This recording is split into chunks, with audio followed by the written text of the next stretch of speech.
انت ممكن تختار المضاد الحيوي الصح بس ما يشتغلش، او تدي نفس المضاد الحيوي ومريض يتحسن ومريض لا. الفرق ممكن يكون في الفارماكوكاينيتكس. وهنتكلم النهارده عن الابزوربشن. ندخل على الجزء اللي بعد كده في الفارماكوكاينيتكس. تمام. احنا قلنا لما نيجي برضو نتكلم على الفارماكوكاينيتكس والفارماكوداينامكس، وقلنا ان احنا هناخد منها المعلومات اللي هتنفعني انا في شغلي كانفكشوس ديزيز سبيشالست، او ان انا ككلينيكال اي سي يو، او مثلا فيزيشن وانا بتعامل مع الانتيبيوتكس. كلمه فارماكوكاينيتكس دي يعني اول ما الانتيبيوتكس بيدخل الجسم بيحصل له ايه؟ تمام. الافكت بتاع جسم الانسان او جسم يعني إن كان بقى انسان او انيمالز، يعني ما هو برضو في انتيبيوتكس للانيمالز. تمام. الجسم بيعمل ايه في الدواء؟ ملخص فيه كلمه ادمي سيستم، اللي هو الابزوربشن والديستريبيوشن والميتابوليزم والاكسكريشن. خلاص، يبقى احنا كده الفارماكوكاينيتكس الجسم بيعمل ايه في الدواء من خلال اللي هو الايه الادمي سيستم. انا بستفيد منها بايه؟ برضو بتبقى ان انا بحسب الافكتفنس بتاعه الدرج، هيحصل له ابزوربشن كويس ولا لا، هيوصل للسايت اوف انفكشن ولا لا، طب هيوصل بكونسنتريشن كويس انف ان هو يحصل ان هو يعرف يعمل كيلينج للمايكرو اورجانيزم، او ان هو يعمل انهبيشن للجروث بتاع المايكرو اورجانيزم ولا لا. فور اكزامبل مثلا زي السيفوترايكزون بيعدي البلاد برين بارير، علشان كده انا بستخدمه في المننجايتس. السيفازولين ما بيعديش. خلاص، يبقى انا ده اللي انا باخده من الفارماكوكاينيتكس، ان انا بشوف الافكت بتاع الانتيبيوتكس، مش بس ان هو يكون افكتيف على المايكرو اورجانيزم، ولكن ان هو يوصل ريتش للسايت اوف انفكشن، الابزوربشن بتاعه يكون كويس. يعني مثلا، وهنشوفها طبعا البورلي ابزوربت. طب ما انا بدي انتيبيوتكس بورلي ابزوربت، مش هيمتص اصلا، يبقى انا استفدت منه ايه؟ طيب لو الانتيبيوتكس دوت مثلا الابزوربشن بتاعه كويس، ولكن ما بيوصلش للسايت اوف انفكشن، انا استفدت ايه؟ طيب بيوصل للسايت اوف انفكشن ولكن مش بكونسنتريشن انف ان هو يقدر ان هو يشتغل على المايكرو اورجانيزم ويعمل له كيلينج او الانيبيشن ايه للجروث. الشكل ده بيوضح لنا الانتيبيوتكس. هنا مثلا الانتيبيوتكس اول لما انا باخد مثلا الانتيبيوتكس بيحصل ابزوربشن لغايه لما بيحصل بيك كونسنتريشن، وده اعلى كونسنتريشن بيوصل للانتيبيوتكس في البلد. وبعد كده بيحصل له ديستريبيوشن بقى، خلاص بيروح للتيشو والسايت اوف انفكشن. بعد كده بيحصل له ميتابوليزم والاكسكريشن. الميتابوليزم ده سواء كان حصل له مثلا عن طريق ميتابولايزد مثلا بالليفر، والاكسكريشن على حسب الروت اوف اكسكريشن اللي هو بيخرج عن طريقه، سواء كان اكسكريتد مثلا في البايل، اكسكريتد في اليورين، اند سو اون. بمناسبة التراف كونسنتريشن اللي موجودة هنا، زي مثلا الامينو جلايكوسايد او اللي هي الجنتاميسين مثلا والاميكين، لما بنيجي نحسب او بنشوف الافكت بتاع الدراج، احنا لازم بنسحب سيرم كونسنتريشن. فيجي يقول لك مثلا دكتور احنا عايزين نسحب تراف، فانا هسحب تراف امتى؟ هتبقى قبل الدوز الثانيه. تمام، لغايه لما السيرم كونسنتريشن بيقل خالص قبل ما انا بدي الدوز الثانيه. بحسب التراف ايه؟ تراف كونسنتريشن، وده لازم يكون بكونسنتريشن معين علشان خاطر ان انا اتاكد ان انا مديه دوز وزن ثيرابيوتيك ليفل. بمعنى ان لو انت حسبت مثلا سحبت تراف كونسنتريشن او تراف ليفل بعد ما بتدي الدوز على طول، خلاص ما كده كده اصلا هيوصل للبيك، هيبقى هاي كونسنتريتد، فانت مش هتعرف ان انت تحسبه. ولكن ان احنا بنسحبها بس قبل الدوز الثانيه علشان خاطر نتاكد ان السيرم كونسنتريشن على مدار مثلا الوقت كله ال 24 ساعه في كونسنتريشن انف بيخلي ان الدواء تو بي افكتيف اجينست الايه المايكرو اورجانيزم، او ثيرابيوتيك ايه في الثيرابيوتيك رينج، او الثيرابيوتيك ليفل. تاني حاجه بالنسبه للكاينetics، ادي كده خلاص احنا عرفنا الفارماكوكاينetics من خلال الابزوربشن، ديستريبيوشن، ميتابوليزم، اكسكريشن. هنبتدي بقى رقم واحد في الابزوربشن. في بعض الناس بتفتكر ان الابزوربشن ده هو الابزوربشن بتاع الاورال دراجز. تمام، ولكن الكلام ده مش صح، مش بس إن هو refer للoral only، ولكن في الabsorption دوّة نتيجة intramuscular injection، ده بيحصل له absorption، سواء كان inhalation دوّة برضه بيحصل له إيه absorption، تمام، فهو مش للoral route only، ولكن للintramuscular والinhalation كمان، ودوّة بيحسب اللي هو الabsorption بتاع الdrug إن هو يوصل للblood stream. في حاجة برضه اسمها الbio availability ديّة إن أنا باحسب الفرق ما بين الnon intravenous administered drug إلى نسبتها إلى الintravenous. خلاص، الintravenous دوّة direct إن هو بيروح للblood بنفس الconcentration اللي أنت مدّيه. يعني مثلًا أنا ادّيت 100 مللي جرام من الantibiotics وادّيته IV، هيدخل في الserum concentration بتاعه هيبقى 100 مللي جرام، ولكن لو أنا ادّيته مثلًا بanother route of administration، خلاص إن هو هيحصل له absorption، عقبال ما يحصل له absorption فهيفقد جزء تاني، وبعد كده في protein binding، وبعد كده distribution لغاية لمّا يوصل للserum concentration، مش هيوصل بنفس الbio availability ديّة، وإن أنا باقيس الbio availability بتاعة الدوا كلّها مقارنةً بالIV. ليه؟ لإن الIV دوّة بيكون الstandard بتاعي، هو أصلًا إن أنا بيوصل للblood بنفس الconcentration اللي أنا بادّيه، خلاص، فدوّة بيكون الstandard بتاعي، وإن أنا باقارن أي حاجة تانية بالstandard، سواء كان بقى إن أنا ادّيت oral drug، intramuscular drug مثلًا أو inhalation and so on. خلاص؟ طيب الbio availability ديّة بتتأثّر ب3 عوامل، أنا عندي الfood والgastric acidity والchelating agent، تمام، وخصوصًا مع الoral route، تمام، يعني أنا مثلًا لو أنا في مثلًا بعض الأدوية مش بس الantibiotics ييجي يقول لك مثلًا تتاخد بعد الأكل على طول، أو إن هي مثلًا لازم تتاخد على empty stomach، أو يا إما مثلًا الantibiotics ده زي مثلًا الfluconazole، أدوية الantifungal agent ما ينفعش إن أنت تستخدمها مع الanti acid، هي بتكون عايزة acidic media أصلًا علشان خاطر يحصل لها absorption كويس. في بعض مثلًا الantibiotics يقول لك لأ، ما تستخدمش مثلًا معاها الألبان، منتجات الألبان مثلًا، أو إن هي تتاخد مثلًا مع multi vitamins، بيحصل مثلًا chelation، وهنشوف إيه، هنشوف example. في بعض الأدوية بتبقى الbio availability بتاعتها بتبقى كويسة جدًا، يعني المفروض إن أنا مثلًا في بعض for example مثلًا لمّا بيكون عندنا مثلًا التابانيك، الlevofloxacin مثلًا، الbio availability بتاعته بتبقى 100%. once إن أنت لقيت مثلًا العيان خلاص على oral route، تمام، ويقدر إن هو الabsorption بتاعه كويس hemodynamically stable، وإن هو بياخد حاجات مثلًا الأدوية بتاعته by oral، خلاص شفِّت التبانيك دوّة من الIV إلى oral، خلاص هو مش هيتأثّر. ليه؟ الbio availability بتاعته 100%.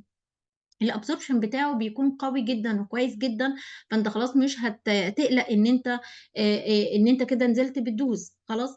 في أدوية تانية الbio availability بتاعتها إن هي بتبقى قوية، ولكن إن أنا لمّا بادّيها بالoral route لأ، أنا بادّيها الlow dose. ليه؟ بيكون الside effect بتاعها بيكون GI toxicity، أو بيعمل لي GI upset، فما باقدرش إن أنا أدّيها بالequal dose اللي أنا بادّيها مثلًا إيه بالIV. خلاص، ولو أنا مش قادر إن أنا أتحكّم في الside effect ده، خلاص إن أنا بادّيه بقى IV، ما بادّيهوش إيه oral.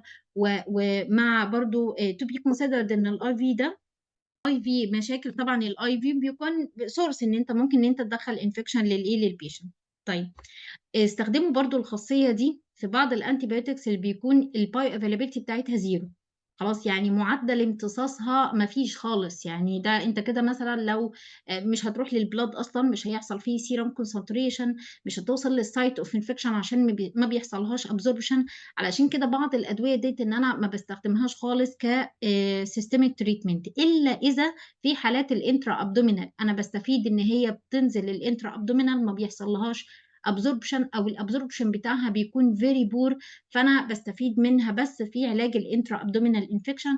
for example الerythromycin، حتى لو الerythromycin مثلًا طلع لك في urine culture مثلًا، أو أو إن مثلًا طالع لك في أي مزرعة، أو إن هو قدّامك إن أنت تستخدمه كoral، لأ، ما أنا ما ينفعش إن أنا أستخدمه oral خالص، علشان الbio availability بتاعته بتبقى قليلة جدًا. علشان كده إن أنا باتارجت بس الpathogen اللي موجود في الGI tract، خلاص، فهي بتبقى مثلًا disadvantage فيه، مشكلة فيه، ولكن إن أنا باستفيد منها في حاجة تانية. ده بالنسبة للabsorption. هنا example بقى علشان خاطر الexample دي هتفهّمنا أكتر. أنت عندك هنا مثلًا للbio availability يعني الmetronidazole أو الفلاجيل، شوف الbio availability بتاعته 100%. كون ان انت تديه اي في زيه وزيه بالظبط ان انت لو اديته اورال. خلاص، فوانس ان العيان يكون استابيلايزد وعلى اورال روت، خلاص شفت على طول بمترونيدازول اورال بنفس الدوز. خلاص البايو افيلابيلتي بتاعته 100%. هنا برضو الليفوفلوكساسين البايو افيلابيلتي بتاعته 100% زي ما انت شايف كده، 750 او 500 كل 24 برضو هنشفت لاورال بنفس الدوز.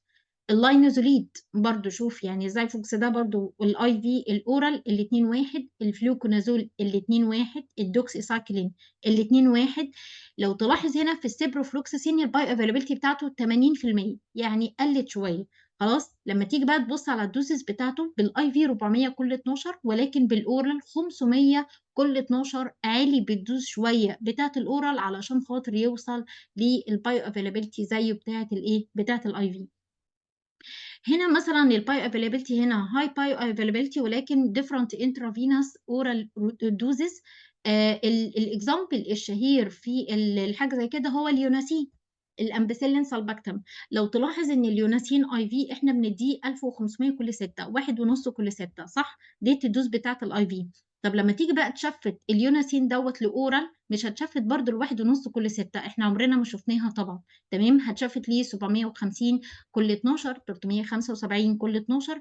علشان كده اليوناسين اورال لو تلاحظ ان هو اصلا ما فيش تركيز واحد ونص، هو الواحد ونص كل 6 الدوز بتاعه اليوناسين دي في الاي في بس، ولكن الاورال الفورم بتاعه بيكون الدوز اقل. طيب ده ليه؟ علشان خاطر ان الاورال فورم معمول بيه سولت زي اللي هي السلطه ميسلين، ده سولت فورم بتاعه بتاع اللي هو الامبيسيلين.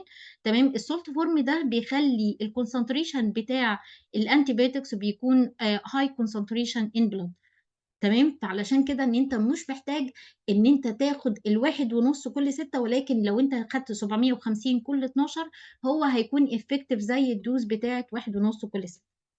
في برضو بعض الدراجز بقى اللي هو في الاخر خالص اللو بايو افيلابيلتي ديفرنت انترافينوس اورال دوزز. طبعا الاكزامبل الشهير في اللو بايو افيلابيلتي زي الاسايكلوفير الانتي فايرال، تخيل البايو افيلابيلتي بتاعته 25%. 25%. لو احنا مثلا هنستخدم الدوز ديت 5 مللي جرام بير كيجي كل 8، لو البيشنت مثلا وزنه 100 كيلو مثلا، بتستخدم كده 500 كل 8. طب تعالى بقى شفت بقى وتشوف الاورال دوز. يعني بعد كده المحاضره ممكن تفتح المونوجراف بتاع الانتيبيوتكس دي كلها اللي احنا اتكلمنا عليها الاكزامبل، وشوف بقى قارن ما بين الاورال دوز والاي دوز، احنا نكون فاهمين ليه الدوزز ديت مختلفه كده ما بين الاي في وما بين الاورال. هتلاقي مثلا في الاورال دوز 400 كل 3 مرات في اليوم، او كمان هتلاقي في دوزز بتوصل ل 800 مللي جرام كل 6 ساعات. تمام، او ان انا بستخدم برضو انترفال كل 4 ساعات. الدوزز بتاعته عاليه جدا كاورال ايه في الاورال روت، لان البايو افيلابيلتي بتاعته بتبقى قليله جدا. خد كلمه بايو افيلابيلتي دي وطبقها بقى مش بس في الانتي بايوتكس، ولكن ان احنا هنطبقها في كل الادويه بتاعتنا. يعني مثلا لو دكتور مثلا يقول لك ان انا عايزه اشفت دي من الاي في للاورال، خلاص بص على البايو افيلابيلتي 100%، خلاص يبقى انت معاك الدوز بتاعت الاي في زيها زي بتاعت الاورال، مفيش مشكله خالص. لكن لو البايو افيلابيلتي فيري بور، تمام، يبقى دوت هيبقى صعب شويه، يا اما هتلاقي الاورال دوز هتبقى فيري هاي زي الاكزامبل الاسايكلوفير. الاسايكلوفير دوت بيستخدم كامبيريك ثيرابي، بيستخدم برضو كديفينيتيف ثيرابي في علاج اللي هي الفيرال مينينجايتس، بس مش هتلاقي الاورال فورم. هتلاقي يقول لك الاسايكلوفير اي في، ما قالكش خالص الاورال فورم، علشان عارف ان البايو افيلابيلتي بتاعته بتبقى قليله جدا، مش هيوصل بكونسنتريشن انف للسي ان اس. الاكزامبل اللي بعد كده على اكزامبل بعض الانتيبيوتكس اللي بتتاثر بالابزوربشن او الاذر فاكتور. يعني مثلا زي ايه؟ absorption improved with food. الكلمه ديت معناها ان انا لما باجي ان انا اعمل انديكيشن للدواء دوت ان انا بقول ان هو بيتاخد مع الاكل. خلاص، فور اكزامبل مثلا زي البوزاكونازول سسبنشن، اتراكونازول كبسول، ونخلي بالنا مثلا من الاتراكونازول هنا كبسول. ومثلا دي كلها كده الانتي فايرال ايجنت، مش كلامنا مش موضوعنا دلوقتي. طيب وفي برضو ابزوربشن امبيرد باي فود، معنى كده ان انا مش هستخدمها مع الاكل، هيبقى الابزوربشن بتاعها ان هو يكون قليل، فلازم ان انا هستخدمها على معده فاضيه. تمام، زي الفوركنازول وزي الاتراكونازول سوليوشن.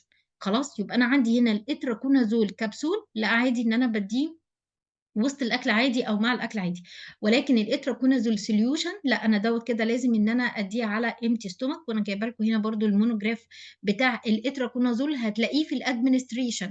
خلاص، يبقى أنا برضه قاعدة عامة مع كل الأدوية antibiotics أو أي أدوية، إن أنا عايزة أعرف إن هو بيتاخد الabsorption بتاعه في الoral route، الabsorption بتاعه بيكون إيه with meal أو without meals، إن أنا بادخل على الmonograph على الadministration تمام، بالoral route، وييجي يقول لي مثلًا إن أنت استخدمه مع الأكل أو على empty stomach، أو إن هو crushed أو not crushed بالنسبة للpatient اللي بيكون على رَي. وبرضه مكتوبة هنا الإتراكونازول solution دوّة عايز empty stomach، ولكن الإتراكونازول capsule دوّة بيتاخد مع الfood. بالنسبة بقى لبعض الabsorption impaired by other drug أو increased gastric pH زي الإتراكونازول، وهتلاقيها معظمها الantiviral والantifungal قاعدة عامة كده، antifungal antiviral ما تتاخدش never ever مع مثلًا الBPI أو حاجة بتأثّر على الacidity بتاعة الGI، لإنها بتكون عايزة highly acidic media علشان يحصل لها absorption كويس. الabsorption impaired by minerals زي الفلوروكينولونز والتتراسايكلين، وأظن إن ديّة معلومة قديمة خالص لمّا بنيجي نقول فلوروكينولونز والتتراسايكلين، على طول إن إحنا ما ناخدهاش مع المِلك أو منتجات الألبان أو أي حاجة فيها iron تمام. ولو أنا مضطرة إن أنا العيان اللي قدامي إن أنا هادّي له فلوروكينولونز مثلًا وهو على calcium supplement، خلاص إن أنا هابعد الوقت اللي ما بينهم بيكون على الأقل خالص 4 ساعات، علشان خاطر ما يحصلش chelation للantibiotics ويقلل الabsorption بتاعه.